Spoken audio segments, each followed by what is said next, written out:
तुमसे पूछता हूँ, और मुस्लिम तुम्हारी गैरत इतनी मर गई है, इस्लाम ने तुम्हारी औरतों को मस्जिद में जाने से मना किया ताकि उनकी इज्जत बचे, तुमने पीर की चौखट में डाला हुआ है। तुम्हारे उर्सों की तकरीब में मर्दों से ज्यादा औरतें होती हैं, और ये उर्स कराने वाले जाहिल, ये कमेटी वाले, ये ट्रस्टी लोग, पूरी दुनिया की बात कर रहा हूँ, कोई अपने ऊपर ना ले जाए। मेरा काम है आईना दिखाना, अगर किसी को बुरा लगे तो सामने से हट जाए, आईना दिखाया जाएगा। ट्रस्टी कहते हैं जनाब अगर औरतों को हटा दिया जाए इनकम कम हो जाएगी।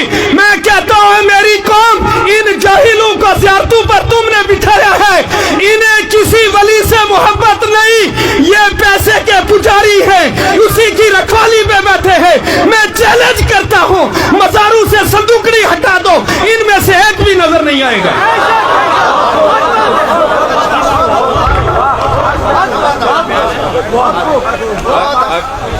जिंदाबाद जिंदाबाद। जियारत पर आपने बकरा दिया, खा गया ट्रस्ट का सदर।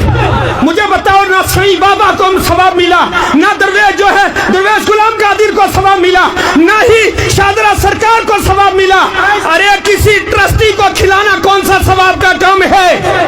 मोहल्ले की मस्जिद में मकतब चलाते हुए तुम सोचते हो इसमें फायदा कोई नहीं। याद रख ले, अहले सुन्नत का मौक़िफ़ वाज़ेह है। औलिया इकराम के मज़ार पर जो न्याज़ डाली जाती है इसे मन्नत शरी नहीं कहते, मन्नत उर्फी है। अगर किसी ने मानी काम हो गया तब भी शरीयतन देना वाजिब नहीं है, और वहां देना हराम है जहां दीन का काम ना होता हो। हमारी आदत खराब हो गई है, हम किसी भी ऑफिस में जाए रिश्वत देते हैं। हमने सोचा अल्लाह के वलियों को भी शायद रिश्वत लगती है। संदूकड़ी रखी है, 10 पुलिस वाले खड़े, मैं कह रहा हूं क्यों खड़े? पैसों की हिफाजत के लिए। किसी ज़ियारत पे चोरी हो जाए फिर कहते हैं जी बाबा जी अपने पैसों की हिफाजत नहीं कर सके, हमारा क्या करेंगे? बाबा ने आग लगानी है तुम्हारे पैसों को। अरे जिसने जिंदगी में इन पैसों को हाथ नहीं लगाया, ये ज़कात जिस माल की ज़कात तुमने नहीं दी, जिस माल से अल्लाह का हक तुमने नहीं अदा किया, गरीब का खून निचोड़ के जो पैसा इकट्ठा किया, तुम्हारे उस पैसे को अल्लाह के वली को क्या करना है? आज हर बंदा सवाल करता है कि मज़ारात औलिया पर जो पैसा आता है उससे दीन का काम क्यों नहीं होता? तो इसका सीधा जवाब एक ही है, मज़ारात पर आने वाले पैसों में उसमें से अल्लाह का हक अदा नहीं किया हुआ होता, वो माले महफूज नहीं होता, माले महफूज ज़ाया कभी नहीं होता। हमें शरीयत सीखनी होगी।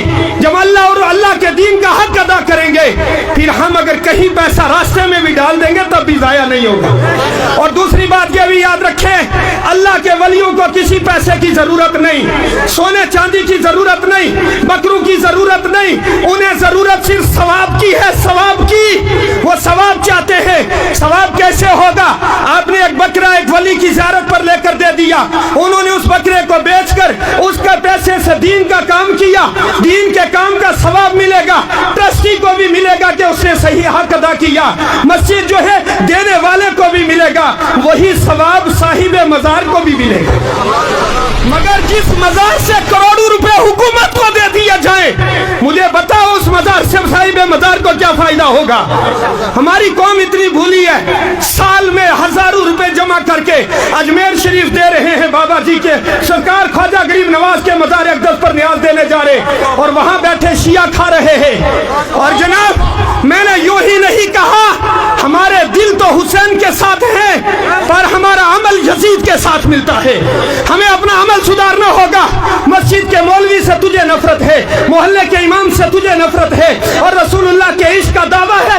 अल्लाह के रसूल सल्लल्लाहु अलैहि वसल्लम ने फरमाया ये उलमा अंबिया के वारिस है। अल्लाहु अकबर। फरमाया इसी उलमा की जमात की वजह से अल्लाह बारिशें भी नाजिल करता है और जमीनों में अमन भी कायम करता है।